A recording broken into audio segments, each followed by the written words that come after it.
तुम्ही पाहत आहात JDM लाईव्ह। ताज्या बातम्या बघण्यासाठी आत्ताच आमच्या चॅनलला सबस्क्राइब करा।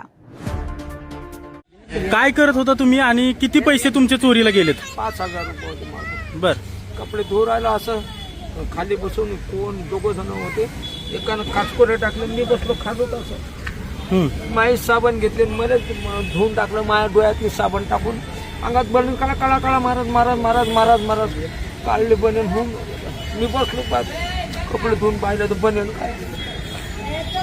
गायब झाली का बसलो मग पाच कुठे गेले कोणीच मग काय पाहणार आहे महाराज कोणाला. असे बरेचसे जण जे गेले पण ते त्यानं बिचारानं सांभाळून घेतलं. आता मला मी वाशिम जिल्ह्यातला आहे महाराज, वाशिम जिल्हा कारंजा लालपश्चिम मोहगाव म्हणून गाव आहे. आजी तुमचं काय चोरीला गेलं? माझा मोबाईल मध्ये 500 रुपये झालं, चाव्या आहेत घरच्या. हा, तरी की माझी चंची गेली माझी इथं खायची. कुठून आला आजी वारेल तुम्ही? काय आम्ही कर्नाटक. आणि कधी चोरीला गेलं? आत्ता आणि गिन्नी बी आंघोळ करून इथंच बसले उगो युनिव्हर्सिटीवरून. तुम्ही बघितलं का कुणी चोरलं? काय बघायचं नाही, बघतीवर कसं चोरी जाते. काय काय गेलं? मोबाईल, मोबाईल 500 रुपये, चाव्या आहेत 2 घराच्या हा. सनकावाच्या.